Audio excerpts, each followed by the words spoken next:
So what I'm going to do here is I'm going to do a flight from Prague to Berlin, Schoenfeld. Now I've set it up here as IFR and the departures from the gate in Prague, and I've set up as the arrival automatic approach. And then if you look, there's all of these points which are the route, which means it's going to fly an IFR route. I set the altitude as 18,000 feet because then there's a nicer view, and I've put all those points of the route into the sky vector map so I can follow on this screen the route on the map. So that's going to be the route. Now this should take about 25 minutes.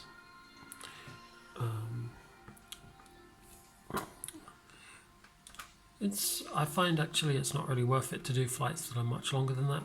You know, the interesting part is the takeoff and the landing, and then the actual flight itself. You know, it gets boring if you fly for more than half an hour without really having to do anything. So it should load that up. Now it's going to load it up on the plane will be parked at the gate, and if you do that, then the engine's going to be switched off. Everything's going to be switched off. So you have to start up the engine, go through all the startup procedures. Whereas if you want to, you can just start on the runway and then everything's ready to go. But this makes it a bit more realistic, a bit more interesting. So just while it's loading up, I'll show you the map of the route. So what I'm going to show you is how the plane, how the flight plan is set up in the aeroplane. What you have to do to start up the plane from cold and dark, and how you fly the plane and how you make it follow the route that's programmed into the flight computer. And then also I'll show you how to do the ILS landing at the destination. Okay, so here we are. The plane should be ready, so it shows this intro screen. It looks like the weather's pretty good. I just left live weather, so apparently this is what the weather's like right now. I chose daytime because at night you can't see anything. You might as well fly during the day. So here we go. We'll click on ready to fly, and we'll have a look where we are inside the plane. So here we are. Now, yeah, everything is switched off. So we can't speak on the radio right now. Now, this is how the plane would look if you just got on a plane that was, let's say it's been parked overnight. So absolutely everything here is switched off. So the first thing we're going to do is we're going to go up to the electrical panel and we're going to get some power. Now there's a few different options, but the one we're going to do, we've got external power. Now if I click on this, it says available, which means that there's a cable connected. I could either switch on the battery or I could switch on the external power. I'm going to actually do both, so I'm going to switch on the battery first. There's two batteries, they're both on. Now with those two on, most things are still switched off because that doesn't have enough power to power up everything. But it gives me some power. Now I'm going to connect the external power. And when I do that, you hear a noise and a lot more things are coming on. All the screens are coming on. That noise is the suction fan, I think, for the gyros, so they're powering up. And if you look here, you can see all those screens are coming on. Now they're very dark, so what we can do is adjust the brightness a little bit. Let's turn them up so we can see them. Those two, okay. Now the other thing we want to do is we're going to go to the panel here on the left. Okay. Now these are the flight computers. There's 3 of them. I'm going to switch them all on. Okay. And we're going to put on the crew oxygen. This is switched off when the plane's not in use, so it doesn't leak out. Now we're going to have a look around. Let's turn up the heating. It's on cold. Don't want it to be too cold. Let's turn up these settings to about medium.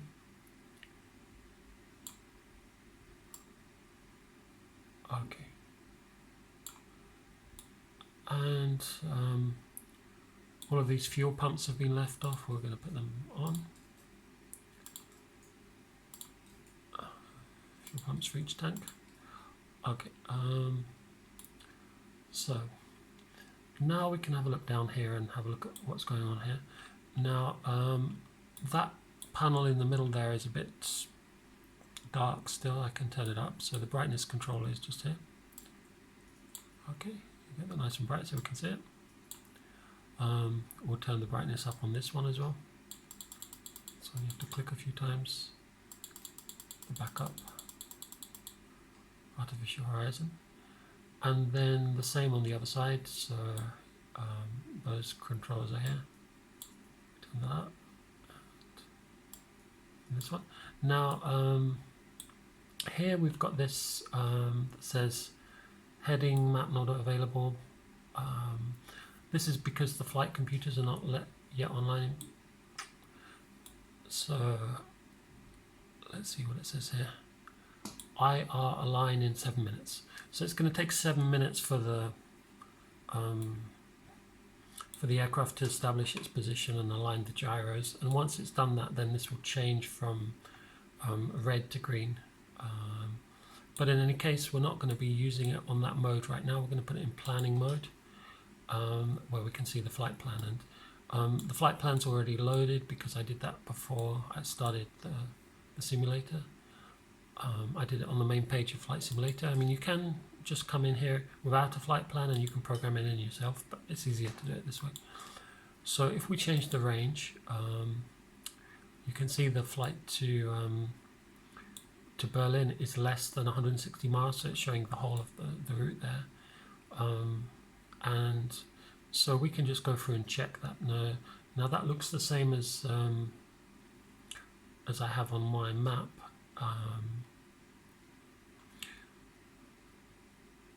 And it's going to the right place. Now if I want to, I can have a look here at the flight plan, and I can scroll through it. Now as I scroll through it here, it should show me on the screen different details. If I reduce the range there down to 20 miles, I can see, you know, the final phase. So right now there's no arrival set. We can do that later. Actually, let me do that now just to show. So the weather in Berlin, the wind is 240 at 6 knots. So let's try and see which approach we would do. So I'll select the arrival airport and select arrival, and then okay, the wind was 240 at 6 knots, which means runway 25.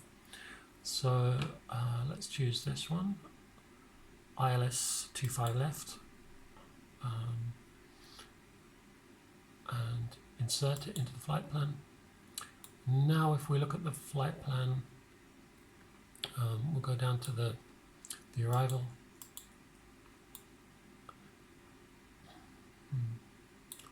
Let's try that again. Okay, that's showing me the arrival now. Now I can see it more clearly if I reduce the range. Yeah, so this is the arrival. So that's coming in from the south and then heading off to the east and doing a kind of quite a long diversion all the way along here, and then coming back lined up for the ILS. Now when I get closer, what I'll probably do is, if I'm at the right height, I'll just make a shortcut across here rather than doing that long diversion. I think the reason they do that is because if they have a lot of flights coming in, the plane will do that route unless it's told otherwise, basically. And most of the time, as long as there's nothing in front of them and they're not too high, they can take a shortcut. They don't need to do the whole thing. You know, and that saves putting them into a holding pattern. Now we've got the pressure set here at standard. Once we speak to control, we'll get probably an accurate QNH. So let's see. So it says at this point 4 minutes left for the alignment. You see this is still red. but we've got other things to do in the meantime, so we'll be doing that. So let's set the auto brake for max. Let's check the trim. It's at 0. That's good. The throttles are at 0. Now we need to start up the APU to start the engine. So first we should do a fire test. Check that the fire alarm works. So we click on it. It should. Okay, so the alarm works. So now let's go to the APU and get the APU switched on. So we're going to switch on the master switch, wait a few seconds, and then press start. So now if we have a look at the APU here, it should be starting up. Now it does take quite a long time to start the APU. If we go to the outside of the plane, you can hear it starting up. It makes quite a bit of noise.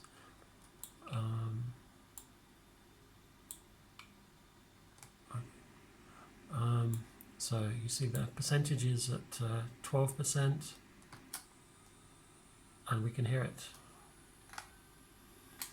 This is the noise that you hear when you walk past the plane that has its APU switched on, and they're pretty noisy. The APU is here in the tail, and this is the exhaust pipe, and just here is the air entry vent. So, okay. Now, so far it's not generating any electricity. It will when it gets to about 100%. So we can continue doing other things while that gets done. So let's turn up the flight computers a bit. We'll just adjust the lights so everything is how we like it. There are controls for this autopilot panel here. I'll turn that up a bit. I'll turn up the integral lighting. That looks a bit better. And then we have another one here which turns up the, I don't know if you can see that, let me zoom out. So this is the integral lighting here, so that you can see all of this stuff in the dark. We're flying during the day, but it's still good to have that on. So generally with the overhead panel,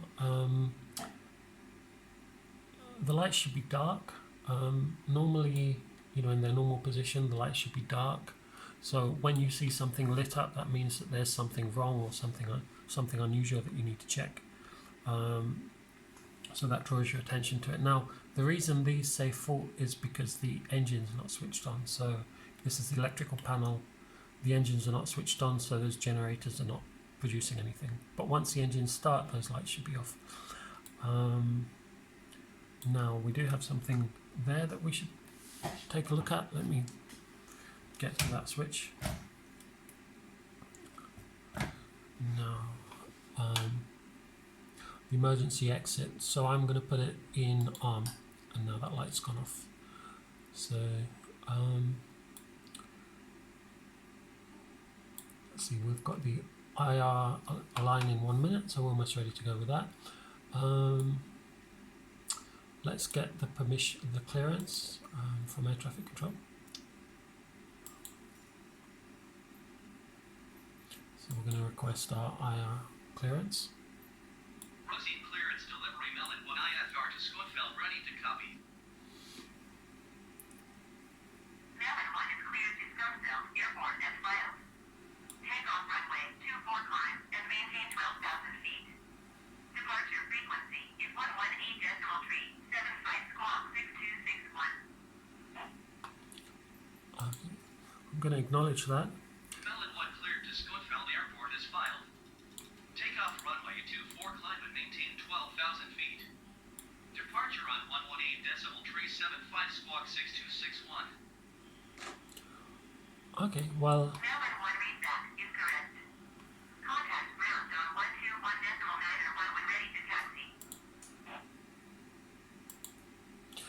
so as you can see, the transponder code has been entered automatically. I haven't had to enter that myself. Now I'm turning on the transponder, so it's on auto. out reporting, so it's going to show them the altitude on. I want it to give me information about all traffic, which I think doesn't work in the simulator, but then this is also the traffic advisories. It will give you instructions if you are going to collide with another plane. I mean, in real life that would work. In the simulator, this you can switch it on, but it doesn't do anything, as far as I know.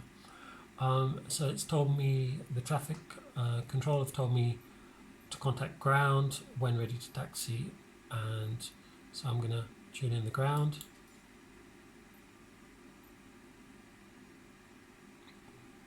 Which it says it's tuned in, but I can't see it on the radio anyway. I can request a taxi.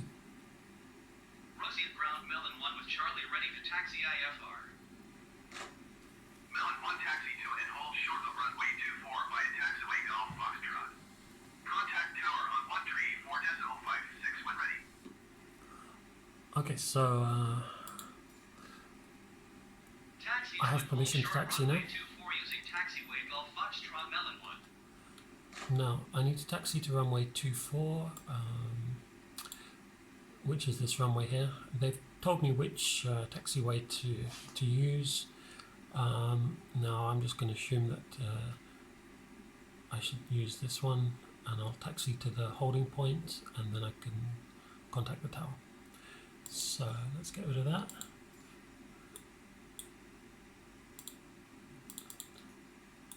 Now, as they told me, after departure 12,000 feet, so after we take off we're going to go directly to 12,000 feet. Now you see this this screen now is showing, it's not red anymore, it's showing green. So that means the IRS, the gyroscope is aligned, so that should show us the map, the correct position on the map as we go. Now we can have a look a bit more into the flight computer and check everything's correct here. So if we look at the performance page, normally you'd use another computer or something like a laptop to figure out the V1, the V speeds, but here if we just click here, it's going to bring them up. So 126 for V1, click here for VR. This is calculated based on the weight of the aircraft. So normally you'd use a laptop or something, or papers to calculate this, based on the weight, because you need to know what the weight is of the aircraft and also how it's distributed, how much fuel, how many passengers, how much cargo, and so on. So this is because I've put these speeds here, now these speeds should be indicated on the PFD. So it's showing me 126, which is V1. It'll show me VR and V2. Okay, transition altitude is 10,000 feet, which is useful to know. That means after 10,000 we're going to switch to standard pressure and be on flight levels. Now I could do this, let me see if it lets me do it. Not allowed, okay, no. This is the speed that I should retract the flaps. Okay, this is the, I should be clean by 204. Runway 24 is set. Okay, so we can have a look through the phases. It's going to climb at 180, cruise at 250, and descend at 250. And then we can do this later, the settings for the approach. You enter the QNH and so on for the approach. I can do that now, actually, it's a short flight. So in Berlin, the temperature 04 degrees. So let's put 04 temperature. The QNH is 995. So 0995. Okay. The wind is 246 knots. So 240 06 knots. Okay, I'm not sure about the transition altitude in Germany. So that's giving me speeds based on this information. Now also, that's going to give me an approach speed of 130. So that's the speed I'll use when I'm approaching the runway to land in Berlin. Now I can put an MDA or a decision height. So decision altitude, let's find out what height the ground is, what the altitude of the airport is. It's 156 feet. So the MDA, let's say 450, which is about 300 feet above the ground. And that will just come up and tell me minimums when I get to that point. So all of this is just going to help me when I'm flying. Now let's put the flight director on, which will show me helpful information whilst I'm flying. I'm going to switch this to arc mode now, and I'll leave the range at 20 for now. Yep. And on this side, it's already on arc mode. Let's put 40 miles. Okay. So I've got this all set up as I need it. Now we've got max auto brake set. Now we can start getting some things set up ready for takeoff. So speed brake armed. I can put some of these lights on as well. Okay, what's next? So flap, let's set it to 1. Takeoff flap is normally 1 or 2. Now we're going to start the engines. Actually, before starting the engines, I'm going to see if I can get us pushed back. So we have the APU on, which means that we're getting electricity from the APU. If I can check that by looking at this page, the APU page here. So yeah, we're getting 115 volts. So now we can switch off the ground power. Okay, that's off now. And now we can get pushed back. So before pushing back, we're going to switch on some lights, the beacon light and the nav light. We can have a look from the outside and see that those lights are on. These lights normally would warn people on the ground that the plane's about to start its engines. So that's why that's necessary. And we're going to ask for a pushback. So we're going to ground services and request pushback. Rosie at ground, Melon 1 requesting pushback. Melon 1 pushback request accepted. Okay, now this is animated here. We'll see this thing connecting to us. We need to disconnect the park brakes. So I'm going to press the button to disconnect the park brakes here.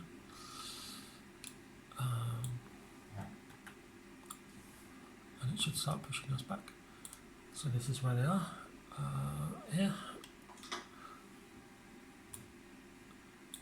Now what happens here is this will push us straight back basically unless you tell it to do something else, and you have to tell him when to stop, because if you don't tell it when to stop, what it's going to do is just going to keep pushing you until you hit something. So we're not going to keep going until we hit something. We're going to tell him to stop when we need him to. So I'm just checking the exterior view so that I can see at what point I want it to stop.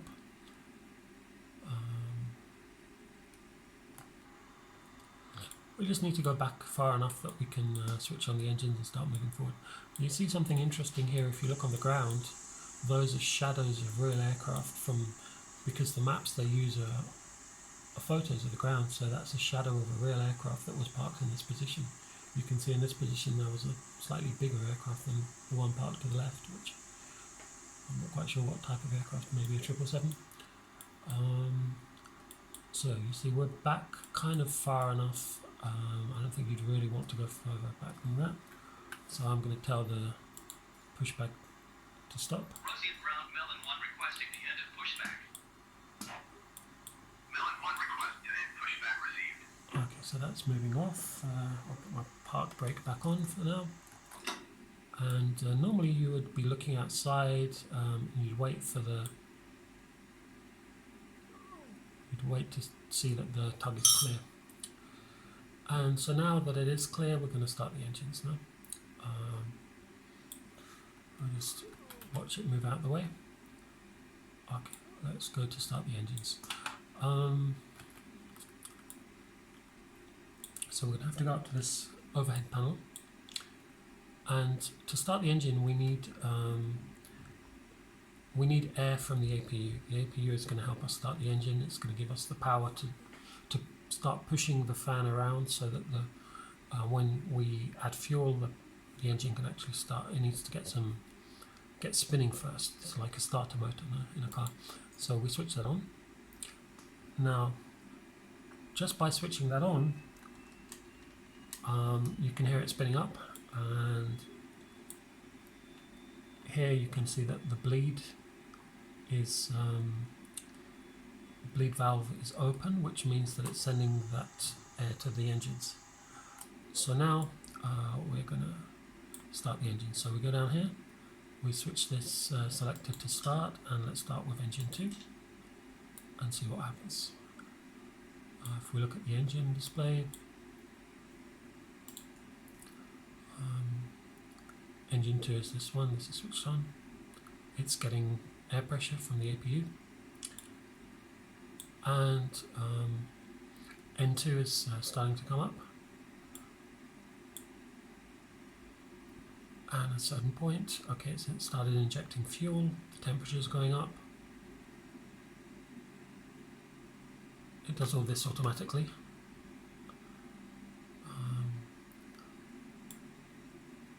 So yeah, and N1 is starting to come up as well.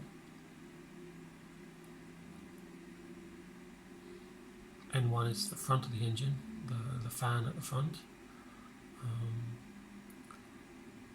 So when that gets to about 19%, it says available, that means it's stabilized.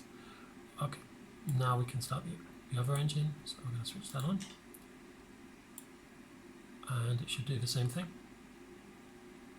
So N2 is coming up. You see the temperature here is still 8 degrees. That means there's no fuel in the engine right now. It's just getting pushed by the APU. The APU is pushing that fan, that part of the engine, the turbine around, so it's spinning. And at a certain point, it's going to open the fuel. Okay, at 25%, it opens the fuel valve, and so now fuel's in the engine. The temperature's coming up. This turbine's spinning faster and faster, and N1's coming up. When it gets to 20%, it will stabilize at that point. Okay, so you can hear the engines coming on. You can see that the engine is switched on now. So now we are going to switch off the APU. So we'll go back up here. We don't need the APU at this point. We'll switch it off. And while we're up here, we're going to switch on the lights for taxi. So I'm going to switch this to taxi. And what else do we need? We'll put the runway turn lights off. We'll leave those in the off position. So those lights, they can be retracted off or on. We'll leave them off right now. We'll put them on for takeoff. And so let's go back down here, and we'll switch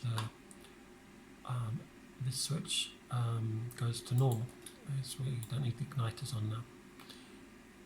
So the two engines, if we have a look at the two engines, they're both at 19%. The temperatures have stabilized, everything's good. They're using 160 kilograms of fuel per hour now at this point. Okay, so now we're going to taxi. So we already have the permission for taxi. We've got that already. So we're ready to go. We're ready to start moving.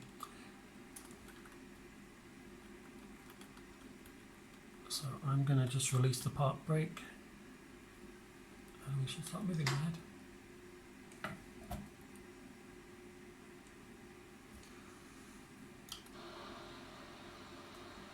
Maybe just to get it rolling, we'll give it a tiny bit of power. And there we go. Now I'm using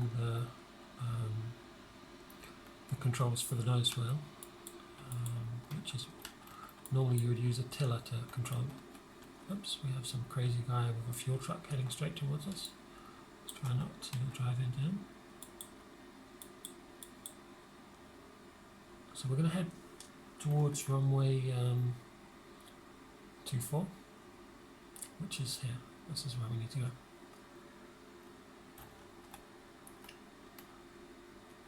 So we'll head around here to the right.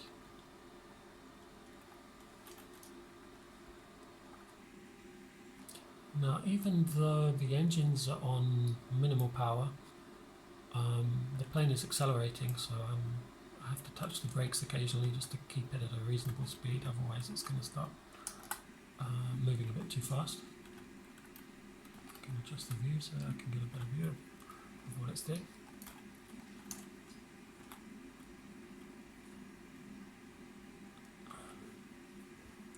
Now, if you want to be even more realistic, you can get a map of the airport and see the map of the taxiways and the gates. I'm not doing that, you know, I'm just assuming that this is the correct taxiway. I'm using the correct runway, but I'm not going to the trouble of checking the map, you know, for the taxiways. But, you know, obviously if you're flying in real life, you would have to do that. Because you have to follow the instructions and use the taxiways that they've told you to use them. You can see the windsock to the left, which is showing the wind, which is always good to check so that you know that you're flying into the wind on takeoff. And so we're coming up to the holding point for runway 24, which should be confirmed in a second when we see the markings just here, just ahead. So this line on the ground is the line that marks the way you should not cross if the airport's in bad weather conditions. Otherwise you can go up as far as this line. Now this is the holding point for runway 24. That line represents the holding point, and I've been cleared to go as far as the holding point for runway 24, which is where I am right now. So to take off I have to ask for permission.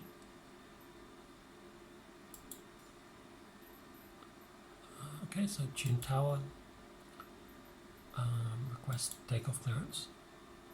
Rosie Tower, Melon 1 ready to go runway 24 IFR to Scottville. Melon 1 cleared for takeoff runway 24. Cleared for takeoff runway 24 Melon 1. Okay, I'm cleared for takeoff. Let's get the runway landing lights on. Nose light to take off. Okay, strobe lights on auto. Wing light, we don't need it. Now we're going to just check to the right, there's nothing landing. I can't see anything coming in for landing right now. To the left, there's nothing coming in that way. Okay, let's go. Parking brake off.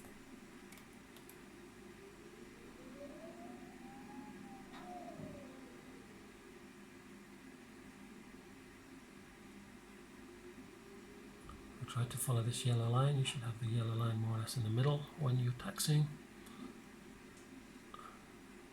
Here we are, runway 24.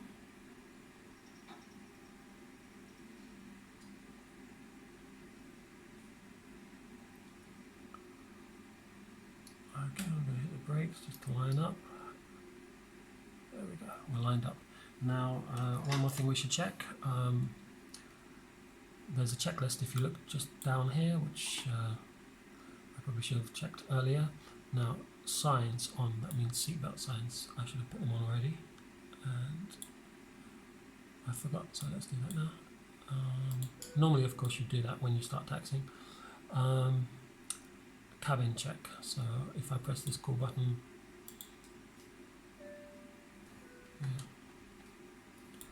you hear seats for takeoff. Okay, signs on, config.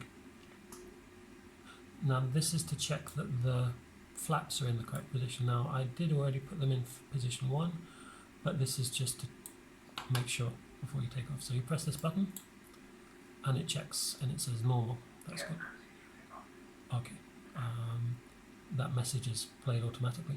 Now, predictive wind shear off, that's something that is wrong, so let's switch that on to auto.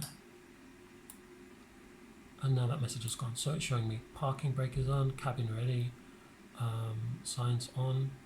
So everything here is correct. So I'm ready to take off. If you forget to do that, you'll hear an alarm when you try and take off.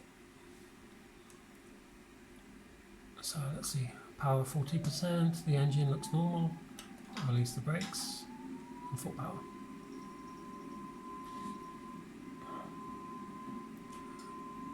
Now I'm looking at the speed on the left.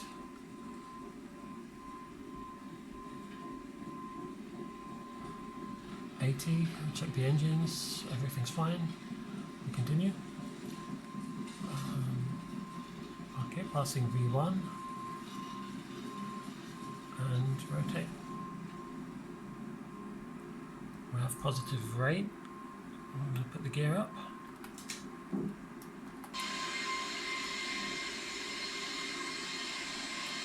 And there we go. That's Prague Airport there to the left behind us. Okay, they're passing us to approach.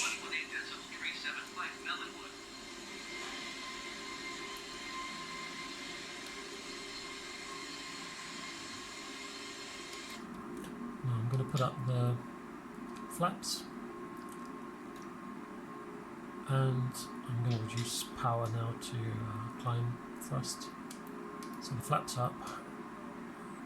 At this point I can switch on the autopilot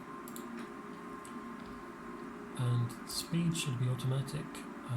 The heading is a managed heading and the altitude is set to 12,000, so here we go.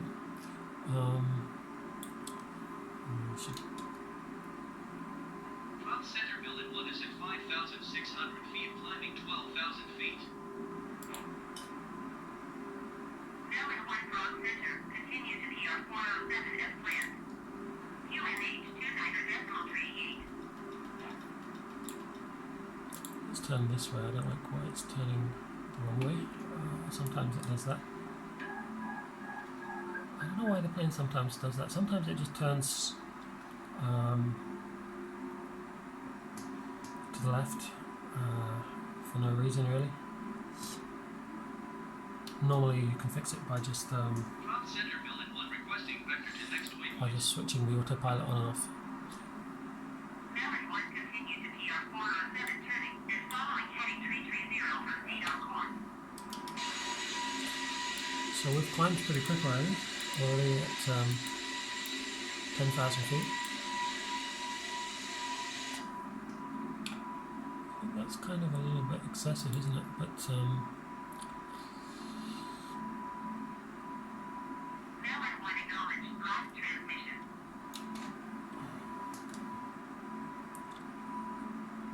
now it's actually, because I've got the autopilot switched on, and I've got it set to, okay, I've got it set to follow this heading. Now, I'm heading in the wrong direction right now. Building 1, did you hear my last transmission?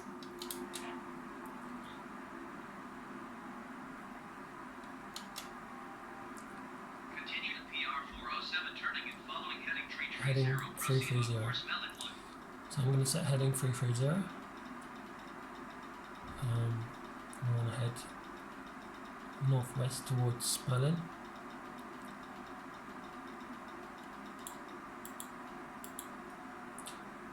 And for this actually to work, you have to pull the switch towards you, which in the simulator you do by clicking down on it. And then here on the display it should say heading.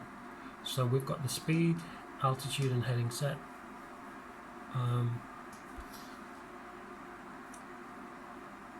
And then she said something about the QNH, which I should set as well. So what was the QNH? 29.38. So this is incorrect, I need to change it. 2938. And if you watch while I'm doing that, the altitude is changing. Because I it looked like I was at 12,000 feet, but I was actually below because the pressure was set incorrectly. Now, until you pass the transition altitude, which is where you switch to flight levels and use standard pressure, you should use the local pressure so that you've got your altitude is the real altitude over the ground. Okay, so now I've been given 18,000 feet. I'll confirm and Climate maintain flight level 180 Melonwood. and switch to 18,000. Now, this is flight level. At this point, she didn't say altitude, she said flight level. So that means that instead of using the local pressure, which is this pressure that she told me, I should change this to standard. Because once planes are flying above a certain altitude, they all use standard pressure so that they all at the same height in relation to each other. No? Now, here, if you have a look at this, the navigation display. Let me try and turn up the brightness a bit because it's a bit dark, isn't it? It's hard to read it. Okay. Now I'm going to zoom in on the navigation display. Now this is the route that I should be flying, but I'm actually I'm just flying a heading right now. So I'm going to switch it now to managed heading by doing this, and the plane should now turn right and try to follow this route, the route that's set in the flight computer, which is what it's doing now. It's gonna intercept that route at a 45-degree angle. It should do. It might not do the right thing, but let's see if it does. And if it does that, then it's going to follow that route all the way to Berlin, and I don't have to do anything. I just have to watch it and make sure that it's not doing something crazy. It does seem to be doing the right thing. I'll just have to keep watching that. Now the speed also is on managed speed, so I'm not setting the speed. The plane is deciding what speed it should fly based on what's set in the flight computer. What it understands is the most economic speed. It just does that automatically, basically. The thrust lever is in this position, the climb position, and it's adjusting itself. It stays in that position throughout the flight. So, yeah, the plane should fly to these waypoints. Now, I'm going to have a look at the map I have on my other computer just to see what these waypoints actually are. We're heading towards Venox, and I think Venox...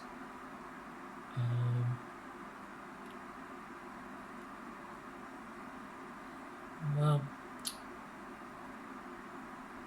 Okay.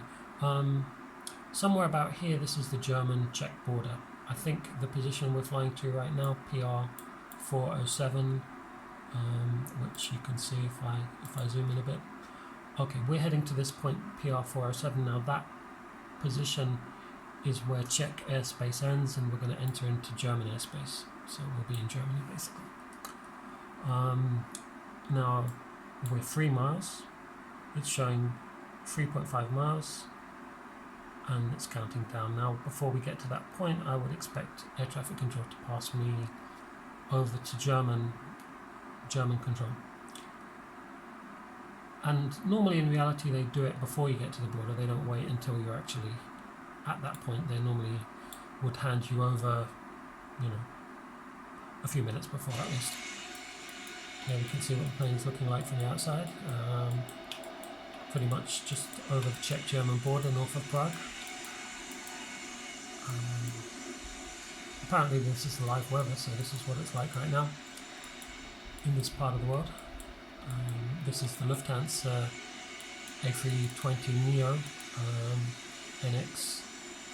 It's not the original version that comes with Flight Simulator, but it's free download if you want to. You can download the A320 NX, I think it's called, and you can get exactly this version, which has a bit more functionality than the standard Flight Simulator version. Okay, well, we're still on Prague control, so I guess we haven't reached the border quite yet.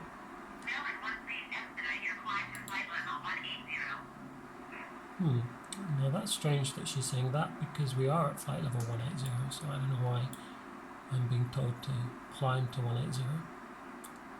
I'm already there. Now, At this point, let's turn off the seatbelt signs. And passengers are going to want to get up and use the toilet, or maybe they're going to want to order a sandwich or something like that. It looks like I've made a mistake and left on APU bleed. I should correct that.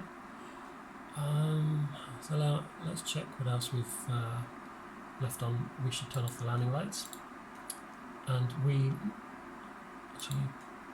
gonna. Okay, they're already in that position now.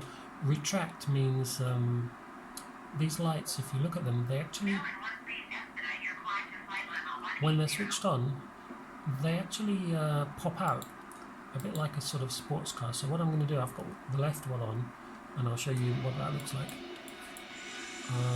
If you look at this one, you can see that it's out, but this one's switched on, this one's switched off, but it's sticking out there. Now let me see what it looks like if I retract it.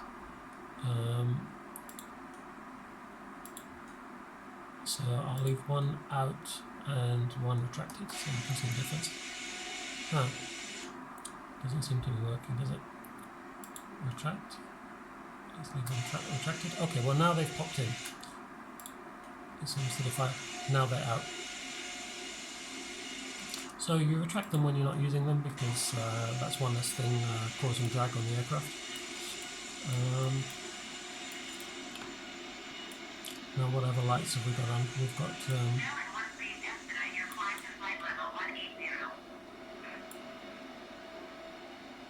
we should have strobe lights on.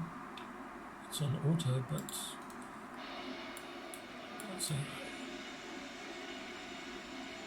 Oh, it's pretty hard to see them. The beacon light, there's a red beacon on the top and on the bottom, which is flashing.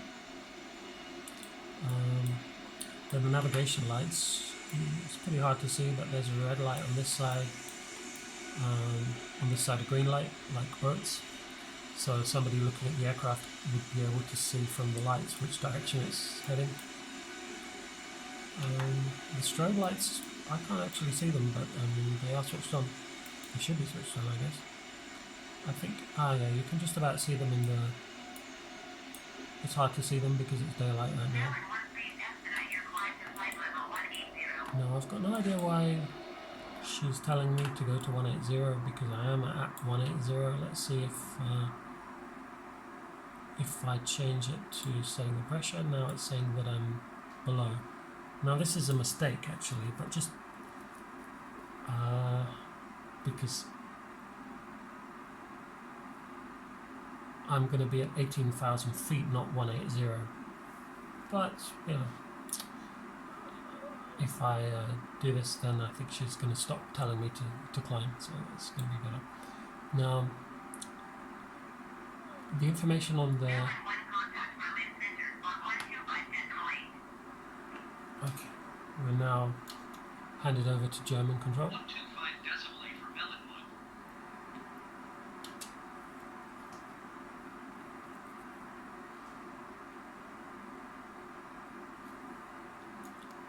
We'll contact German control and say hello. Center, Melonwood, flight level 180.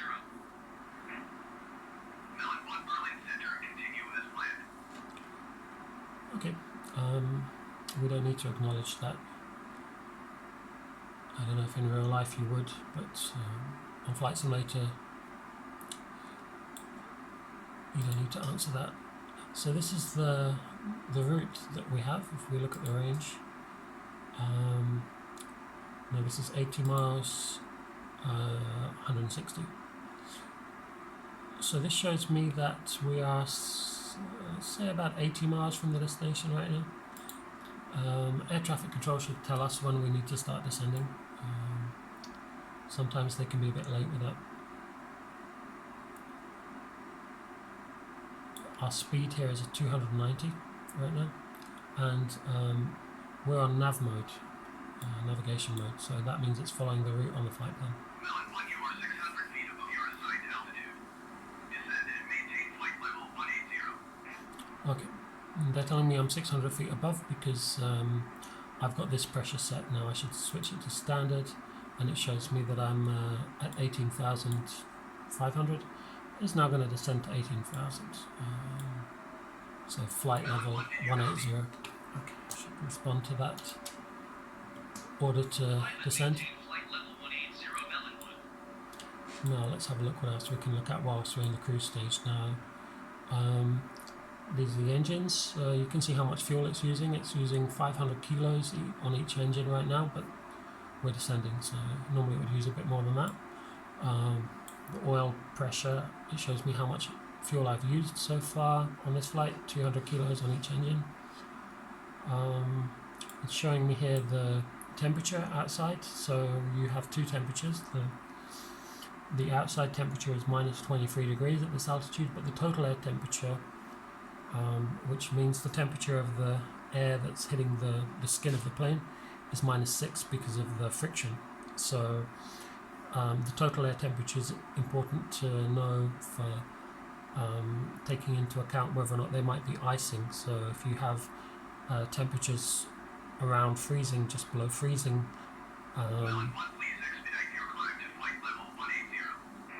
then you would need to turn on the anti-ice if the temperature's I think between 0 degrees and minus 10. If it's a lot colder than that, then you don't really have any ice anyway, so you don't need to worry about that. But when you're flying through clouds and you're seeing this temperature about between 0 and minus 10, you need to switch on the anti-ice. If I want to, I can switch this on. Right now it doesn't show anything, but it would show if there are any mountains. Constraints isn't showing me anything. I can show the airports.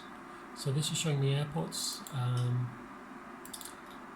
that I'm flying over right now. So ED or H, which airport is that? I don't know.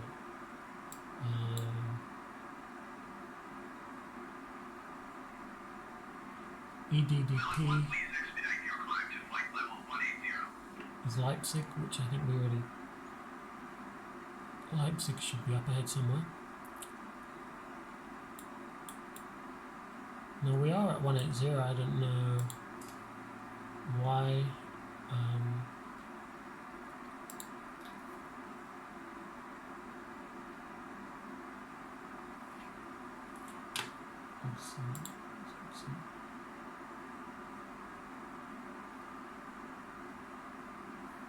So we're making a turn now. As you see, I'm not telling it to do that, it's doing it itself, it's just following the flight plan right now.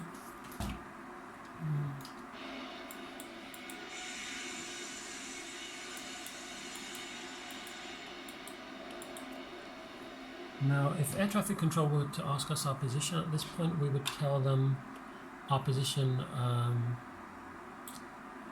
based on the information here. So you would tell them 5 miles south of Rivsa.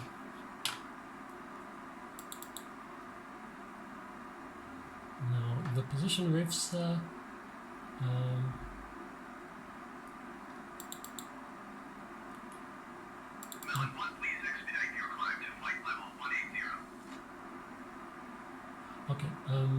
Rivsa is a position that's about, let's say, 20 kilometers east of Leipzig. So if I zoom out a bit more, well, I can't see Leipzig. It's hard to know, but you know, normally when you're flying, you wouldn't tell them like your position related to a city or related to a place that is known on the ground. You would normally instead just say your position related to some point on the flight plan, because air traffic control have that point on their map and they can see where you are, you know, related to other aircraft. So we can have a look around the cockpit whilst we're flying. So explore some of the things here that we have available. Now let's have a look at this. So we're in the cruise phase right now, and we can have a look at the next phase, which is the descent phase. Okay, this is the speed that it's going to fly during the descent. Now we already set up the approach, so this, as far as I know, hasn't changed. But if you hadn't already set that up, you could do that at this point. And then there's go around also, so flap retraction at 133, clean by 203. We can have a look at the flight plan.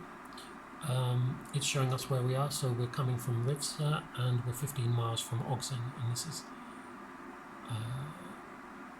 where we're going.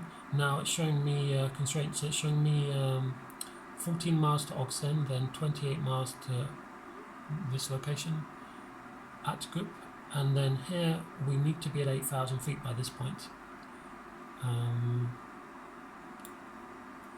let me see. I wonder if I've set that to manage altitude, what it's going to do. I don't really know what it's going to do, but let's try it. Mellon 1, please expedite your climb to flight level 180. No, 180. You're telling me 180 and I'm at standard pressure, but I don't know. I'm at 180 now.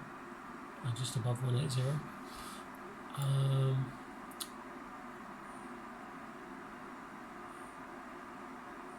So let's see, how far have we got to go? This is, okay, it's showing me all of these airports right now. Now I can switch the airports off if I want, just to make it a bit less messy. Mellon 1, descend and maintain 9,000 feet. Okay, so now I've been told to descend. I'm going to set 9,000 feet and engage. And I'll confirm. Descend and maintain 9,000 feet, Mellon 1. I'm going to turn off the airports because really that's not useful information for me right now. If I want to, I can switch on a weather radar because I can see there's a lot of clouds ahead now. I'm going to some of these clouds look quite ugly now, quite dark and ugly. So you have to watch out for thunderstorms. 4 miles south. Maintain present heading and altitude. Expect ILS runway 25 right approach via Gup transition. Clear to Gup. Okay, well I'm cleared to add Gup, which is where I'm going already, and runway 25. So let me check that that's what I've got set up. Heading and altitude. Expect ILS runway 25 right approach via Gup transition. Clear to Gup, Mellon 1. Okay, so let me check that that's what I have planned in the flight computer. So 25 left. Was it 25 left? 25 right. We had 25 right. So I need to change that now. So arrival. Let's change it. Is it 25 right? 25 right. Okay, let's change it then to 25 right. ILS 25 right. Via add group. Okay, insert. And now let's check. Okay. Well, it hasn't changed really very much. It seems the... Okay, now this is something that the plane sometimes does, which you have to watch out for. It's turning left for no reason. I need to correct that. I'll get it back on course. And let's switch on the autopilot again, which... Okay, it still wanted to turn left, which I don't want it to do, so again, I'll just leave it on manually for a minute. Even though I'm flying manually, I can still follow the instructions.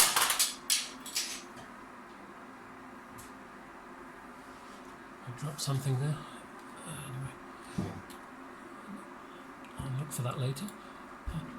So we're going to head down through the clouds now. Let's see if the autopilot is going to work. No, you see it keeps on turning me to the left, which I don't like at all. But it seems like, okay, now it's going back onto course. It's intercepting the course again, so that's good. Now we're going to head down through the clouds, so I'm going to check the weather. So I'm going to switch on the weather radar here, which if I switch it to 1, okay. Now that red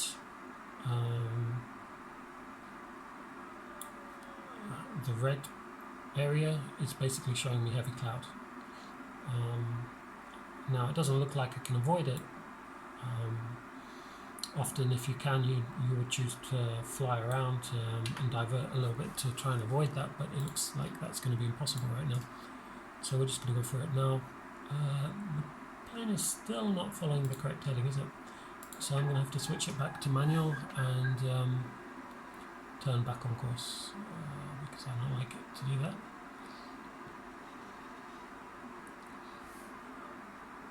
I'm going to try and get back onto course now. I've got no idea why it's doing that.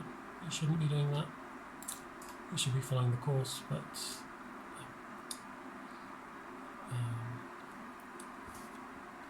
if it doesn't do what it's told, sometimes I think it has some kind of error where it just tries to go back to the previous waypoint. Now, you see as we're coming into the cloud, it's showing me ice detected. If you look down here, anti-ice, ice detected. So it's telling me to switch on the anti-ice basically. And severe ice detected. If we look out on the outside, we might see some of the ice, which, as we're going through the cloud, is actually starting to build up on the outside of the aircraft now. The good thing is that the Airbus A320 has a very good anti-ice system, and we can just switch that on.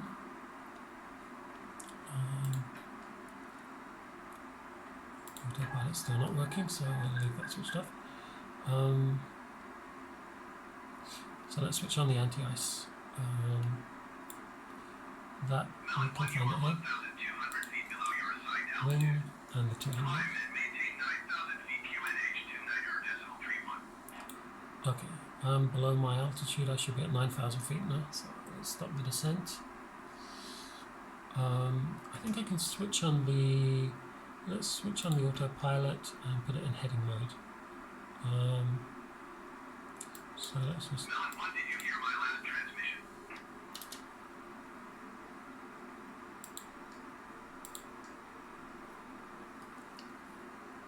Still... Okay, yeah, now it's working in heading mode, so... No, it's not actually, it's still turning left, which I don't want. I've got no idea why it's doing that. Melon 1, please acknowledge.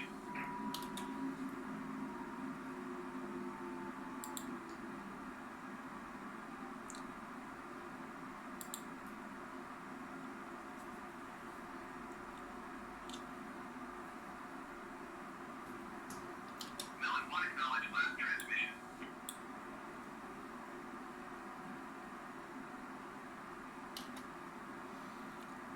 Climb and maintain 9,000 feet, Melon 1.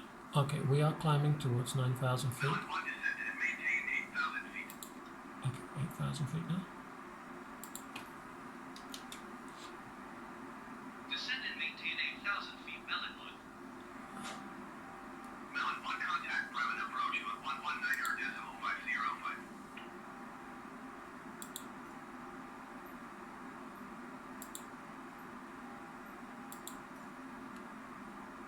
119.505 for Melon 1.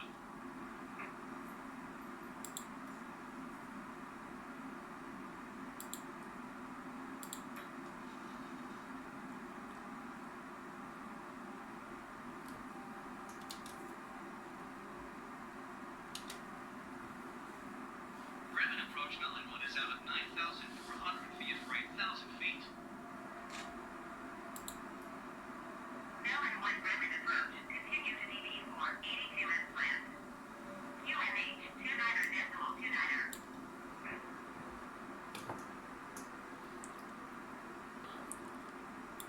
I'm going to turn off the weather radar because that is actually quite distracting. So, as you can see here, we are getting close to the point where we're going to have to start flying the route for landing. So what I'm going to do is I'm going to actually start slowing us down a little bit because it's a lot to do all at the same time then. So it's going to be easier if we're flying a bit more slowly, and also to make those turns it's going to be easier if we're not flying so fast.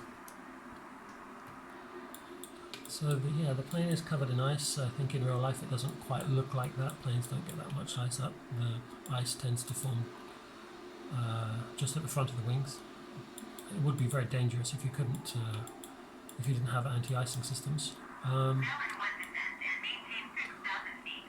There was a reminder earlier telling me to turn it onto ignition, which I'll do now.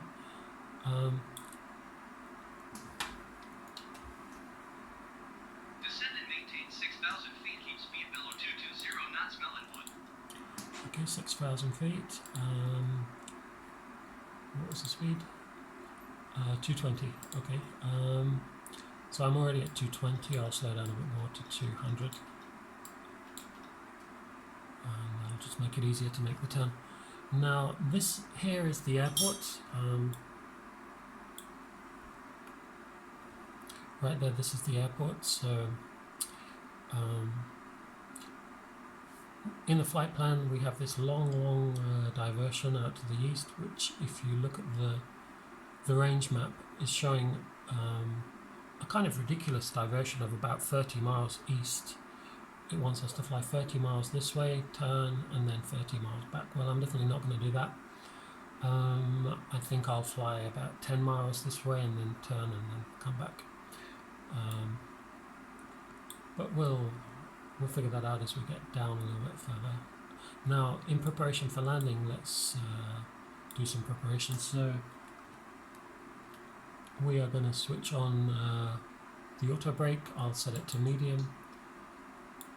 So that is on now, medium auto brake. The other thing we want to do is let's arm the spoilers. That's armed already. And we're going to tell the cabin crew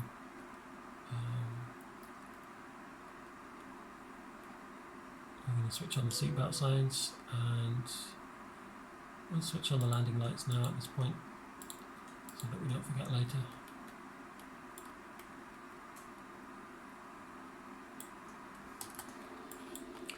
So here we are.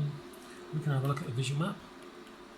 If I set this up, it's showing me, you can get a good idea of how far we've gone so far. So yeah, we've taken off. Actually, that's not showing us all the way from Prague. We started here in Prague and we're now in the Berlin area now, just about to fly this this route. We're actually pretty close to the airport, but it's going to turn us right. We're going to fly about 20 miles that way, 30 miles that way, and then for 30 miles back. I will go, I think, about as far as here, and I'll turn around and come back from that point about 15 miles out.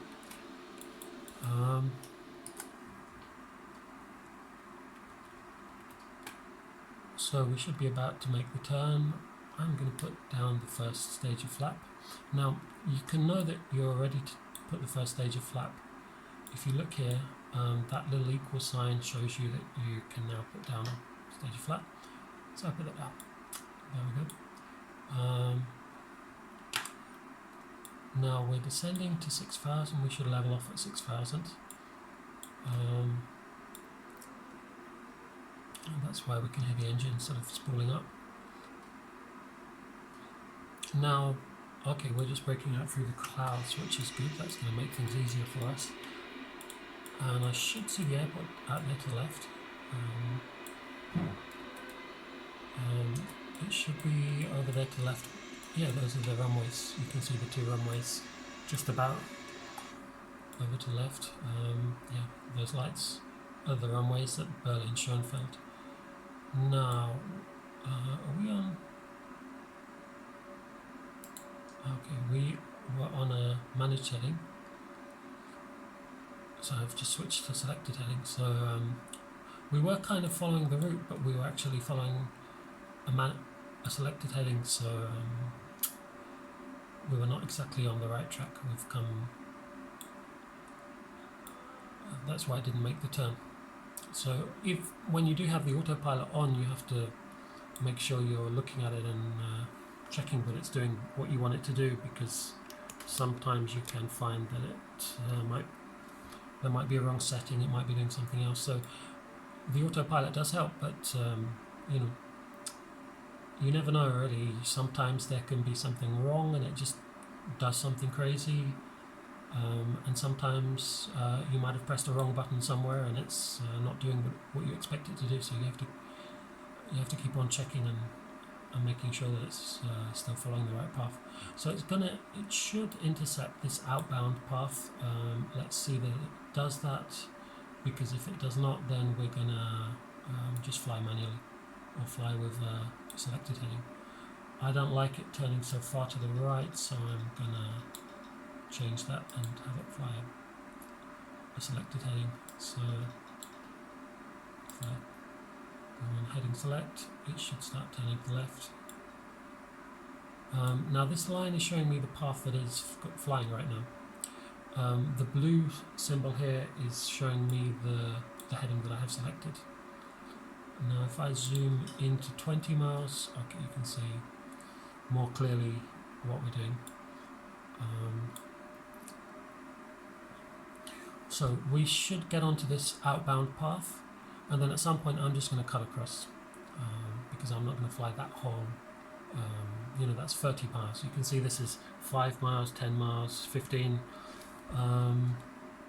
I think if I go as far as this point, D8 464, I think that's far enough. I don't think it's necessary to go any further than that, and I'll go to this point and then I'll cut across to here and fly the inbound.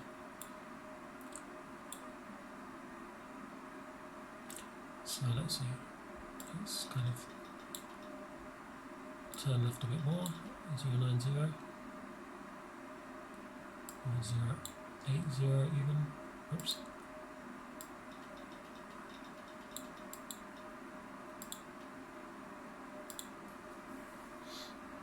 So when we turn onto the inbound, we're going to want to have the ILS, use the ILS, so that helps us get down through the cloud.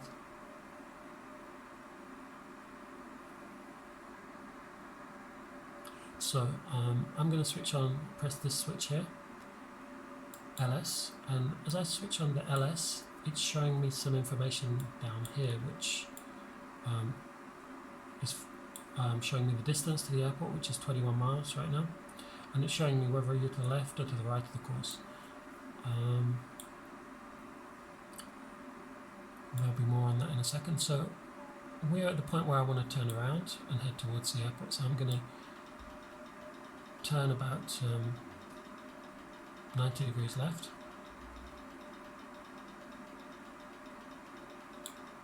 Okay, I'm going to turn off, and you can see the plane is turning left. Now we can't see anything at all right now, we're still in the cloud, but we know that we're 20 miles from the airport now at this point, and the ILS should help us guide us into the runway.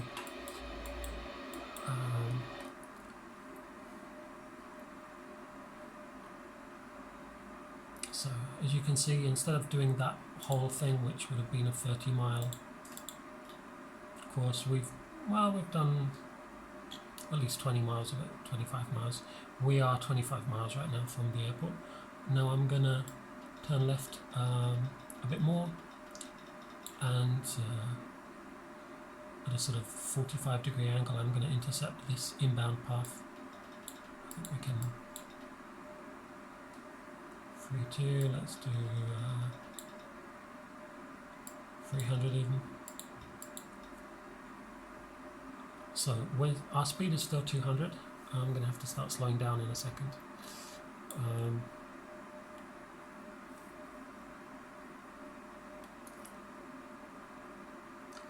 Our distance from the airport is now 25 miles, and we're at 6,000 feet. Now, let me switch on the constraints, and it'll show me what height I should be at different points along the route. So let me zoom in a bit more, and I can see that more clearly. I should be at 6,000 by this point, and then I'd want to be at 4,000 by that point along here. So 6,000 is fine for now. Let's turn our heading a bit further to left and make it a sort of more gentle intercept. Let's make it 270. So we're now sort of heading towards the runway, pretty much. We're still in the cloud, we're still at 6,000 feet, but I can see the runway ahead of me right now. So that's good. Now let's have a look at the temperatures. -2, okay, we still need the anti-ice on, I'm going to leave it on. So we have the runway ahead. Now I'm going to turn the heading onto course, about 240. Yeah. Now now this would follow basically that line on the display towards the runway, which is good, but we want something a bit more accurate than that, so what we're going to do is we're going to use the ILS. So I'm going to switch now to localizer mode. Now if I click on this button here, that light's come on, which shows managed heading, and so now it should be intercepting the ILS, which is set up here. This is the ID for the ILS. We're at 20 miles now, so I can switch this display over to the ILS display, and it's showing me that I'm to the right of the glide scope. I've got runway 25 right set up, and I'm just about to intercept. I'm to the right of the localizer, and I'm just about to intercept. When this gets to the middle, that means I'm on the glide scope. So I'm going to start descending with the ILS, and I do that by pressing the approach button there. And now it should depart 6,000 feet and start following the ILS down, which we will see in a second that it should start descending. Now also I'm going to switch the speed to okay, and we are now descending. So this is showing me that I'm descending, and I'm descending on the ILS. And now I'm going to set this speed to manage speed by clicking up, and the speed, it's showing me this orange, the purple line here is showing me what speed it's targeting, so it's going to slow me down to 180 degrees.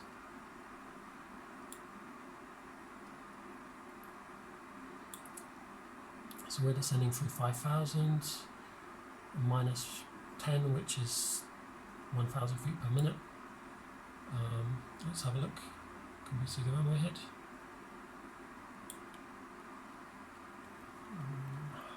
Okay, there's the runway ahead of us. We're still quite a way out. We're about 20 miles out, to be exact. Okay, 15 miles out now. So we're slowing down, but let's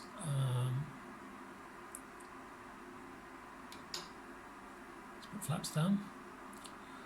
So as I put the flaps down, as I've got it in managed speed mode, it is actually automatically adjusting the target speed. So it's adjusting the target speed, as you can see there, to 143, just here, 143. And we are slowing down. You can see the speed trend is going down. Now as the speed goes down, I can add flaps, so I'm going to put another stage of flaps down, which you can see here, and as I put another stage of flaps down, that information has changed here. So the red area is the area you shouldn't go into with your configuration, and the speed trend is going down. We're now passing 170, reducing to about 160. On the top it's showing me I've got the glide scope and the localizer active, so I'm following the localizer and the glide scope. I've got that centered, so that means I'm on the glide scope, and I'm centered here, which means I'm on the localizer, in the middle of the localizer. Now let's just check it. We can see ahead of us we have the two runways, and we are on 25 right, and we're heading straight towards the right hand runway now. Now we have the landing lights down. We don't have a gear yet. We've got some flaps down. At this point, let's tell the cabin crew we're landing.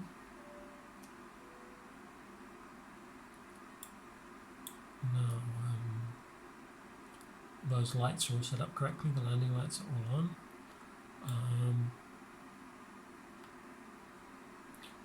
Let's see if we still need the anti-ice. You see the temperature's gone up to +3 here, so we don't need anti-ice anymore, so I'm going to switch the anti-ice off.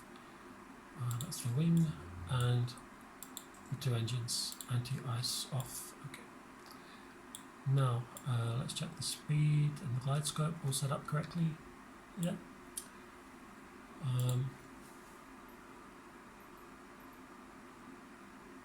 We're not hearing anything right now from approach control, but hopefully they should clear us for landing in a sec. Now, we are 10 miles out right now. I'm going to put down full flap.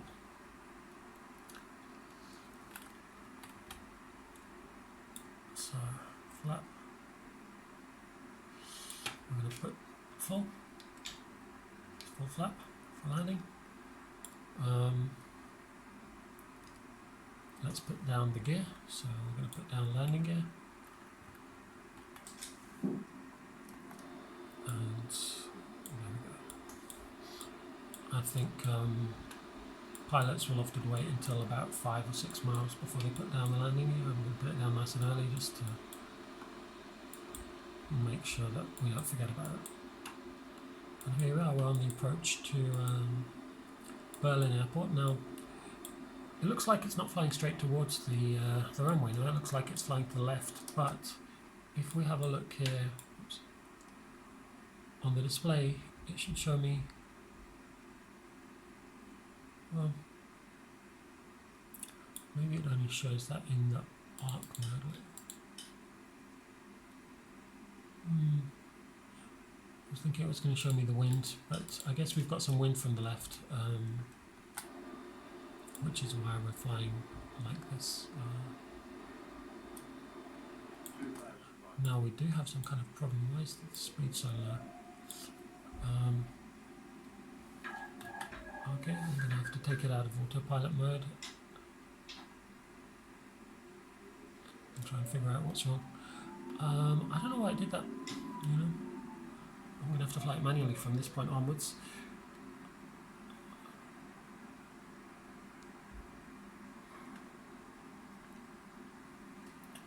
Let me just try to make the display a bit more comfortable for landing.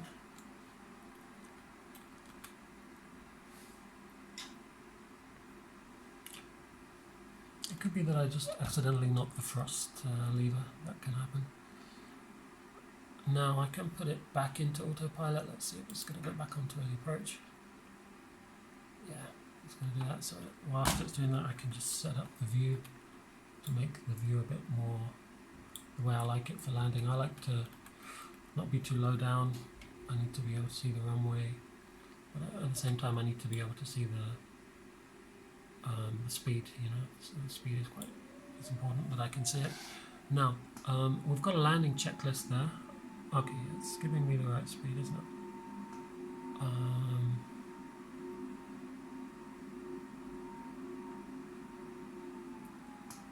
Okay, well it is intercepting the glide scope again and getting us back on track. Now here it's checking everything. So landing gear. If we have a look there, so landing gear down, signs on, seatbelt signs, cabin ready, spoilers on, flaps full, cabin ready, landing light. Okay, I can just press this button again just to make sure.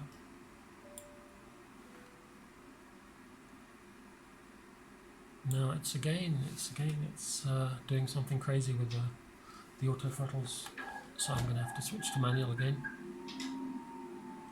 I don't know why it's doing that, but you know, there are bugs in the simulator, so you know, sometimes you have to watch what it's doing. It's not doing what it should be doing all the time.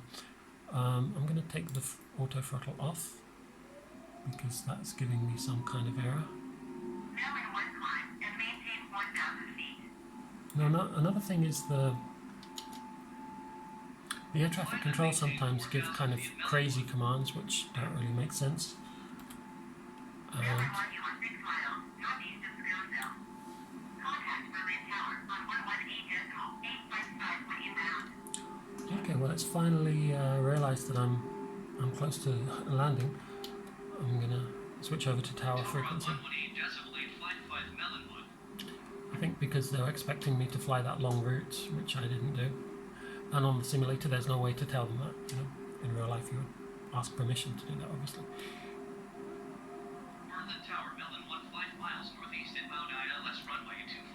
So we're just reporting our position.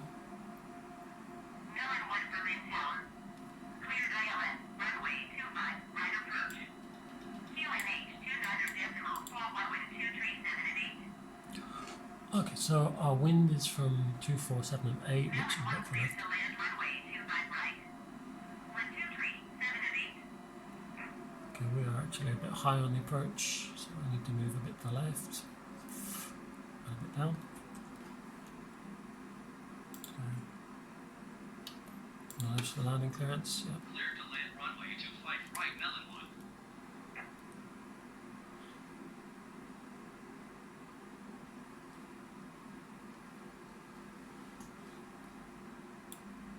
So I'm very high. I need to reduce power.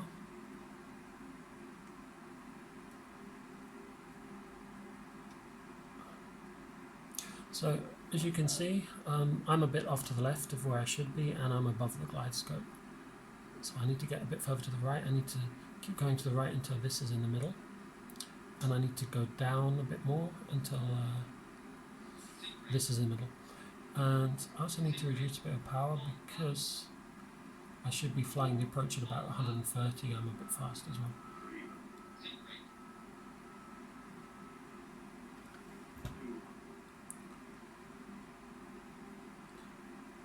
So I'm going to fly, I should be aiming for that point. That's where I want to be touching down.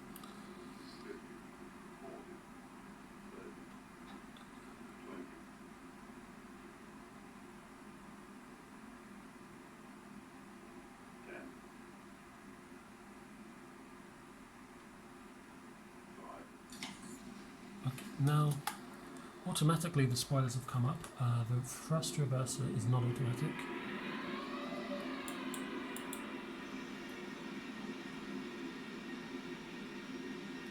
The brakes are automatic, and so the brakes will just continue until Melbourne 1, turn next taxiway.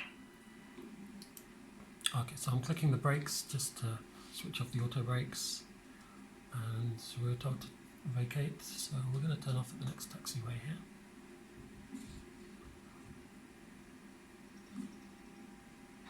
And here we are, we're going to follow the yellow line. This is a high speed turn off.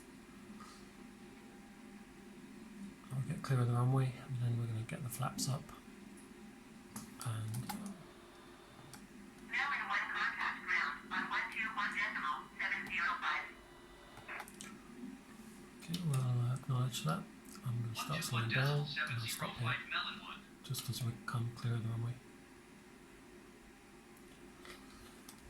So I'm going to put the park brakes on for a second, and we're going to clean up. So we want the flaps up. We want the landing lights off. Okay. Off and retracted. Okay. We'll turn off the runway turn off lights. We don't need them right now, so I'm going to turn those off. And we want the spoilers up. So spoilers with this lever.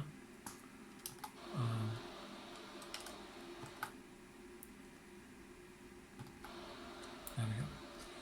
And we should put the taxi light on. So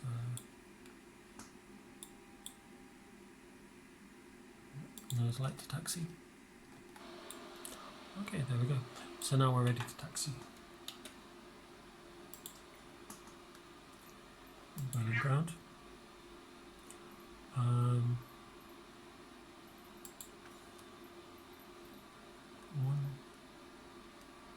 121.705.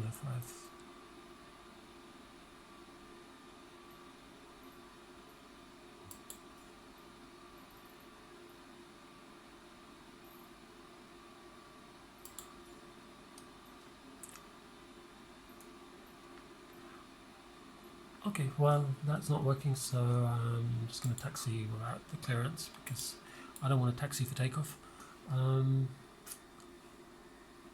Normally you would request taxi to parking. Now it looks to me like we are actually in the wrong place because that over there is behind us is Berlin-Schönefeld Airport now, and then here to the left behind us, this is the new Berlin airport. That's the new terminal, which is in the middle between these two runways. So we're going to go and park there, and yeah, you can see on this map that there is the old Schoenfeld Airport, and this is its runway, and then here in the middle here, this is the new Brandenburg Airport, and this is the new runway. So we're going to taxi along here and then to one of these gates here. So we've got the flaps up, we've got the spoilers up, we've got the taxi lights on, so we're ready to taxi. Oh, one more thing is important to do now, to switch on the APU. So I'm going to do that now because the APU takes quite a long time to start. It takes about 5 minutes to start. So you put the switch on, wait a few seconds, and then press the start button. And that should be starting up. So parking brake off, and let's taxi.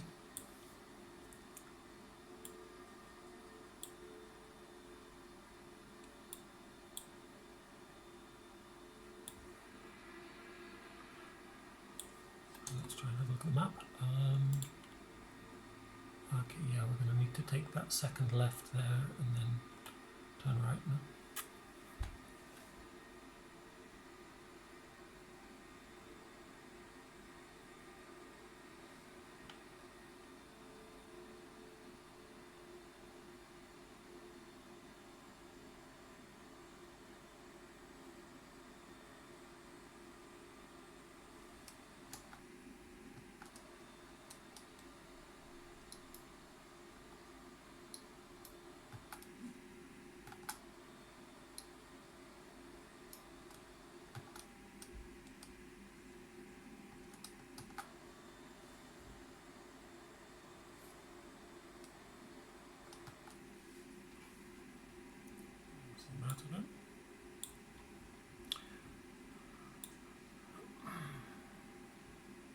The airport looks pretty empty here, I guess. I mean, I have the AI traffic switched on and multiplayer, but it looks like nobody's here at Berlin.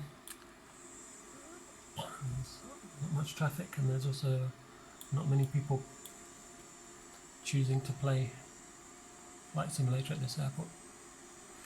Not at the moment, anyway. So let's turn right. We should be following those yellow lines. I know that I'm not following it very exactly, but ideally that's what you should be doing. Because those are the taxiway lines. And I'm going to go to one of these gates here.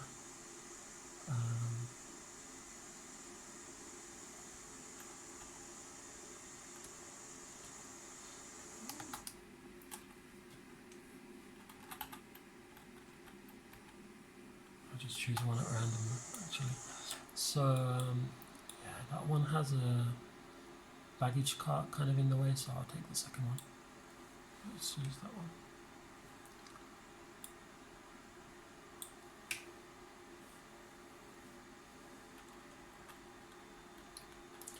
Slow down a bit.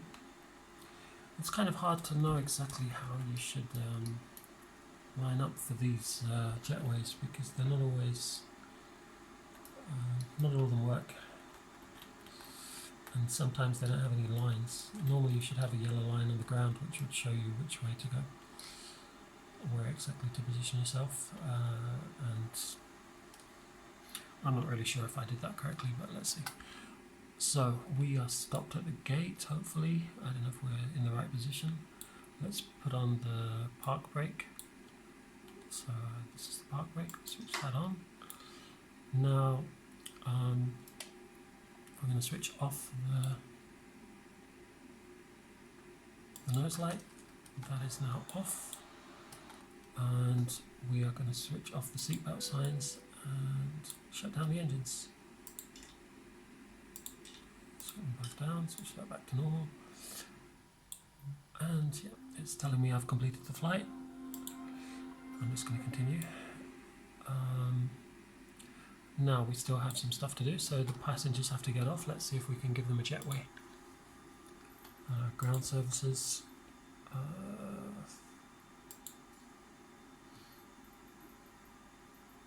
Ground services, no. Okay, well the jetway is not working, unfortunately. The engines have shut down, So let's shut down the plane. Let's imagine that we're parking it for the night. You could leave it on like this. I could switch if I look up here. External power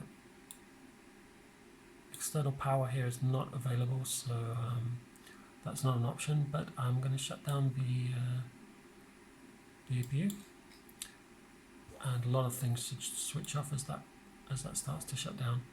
And I will just switch off all the instruments just as I did at the beginning when I switched the plane on. So one at a time, I'm going to switch these things off. Okay, that's everything off. As I'm running out of power, the plane becomes quiet. Now for overnight stops, we're going to switch off the oxygen so that it doesn't leak out. We're going to switch off these flight computers. So there's 3 of them. We'll switch them all off, and we're going to switch off the fuel pumps. Off, one for each tank, or 2 for each tank in fact. And that's it. That's pretty much how you would find the plane. And you can hear that the APU is slowly winding down. It's got a lot of momentum, I guess, and so it takes quite a long time for everything to finally switch off. I'm going to switch off the beacon light and the nav light and strobe. Turn that off. Everything's off, and we can switch off all of these panels so that everything is how it was when we started. All of these lights, floodlights, and the integrated lights. There we go. And it does take a while for the APU to completely shut down, but once it does, all the lights will go out and we'll have a quiet, empty plane. Now, we can have a look around the cockpit actually while we're waiting for that. It's quite interesting to have a look exactly what you have in the cockpit here. So if you have a look here, this is where you put the maps. Here you would have oxygen mask, rubbish bin. Here, I guess, is where you'd put your suitcase, and you've got a couple of compartments there for the suitcases. So suitcases, map, oxygen mask. Maybe you can put your coffee here.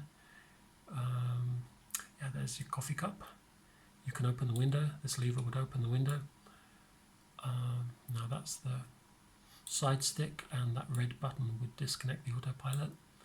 This thing here is like a steering wheel for when you're on the ground.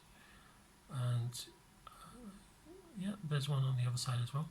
Here's the microphones for speaking to the passengers. In the armrest, you can select this shows you which adjustments you've got for I think for the pedals and for the seat. Those are adjustable, so you can, if you know that you want position C, each time you get into an aircraft, you can check which position is set and make sure it's set up as you like.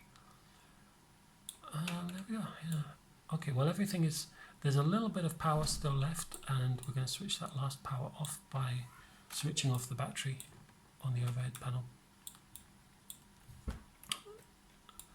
So we'll go up here, we'll go to the electrical panel, which is here, and battery 1 off, battery 2 off. And as we do that, the last few lights in the cockpit are switched off. And that's it, the plane is now without power, completely shut down. And there we are. So I hope you enjoyed that and found that interesting, and it helps you when you're flying in Flight Simulator.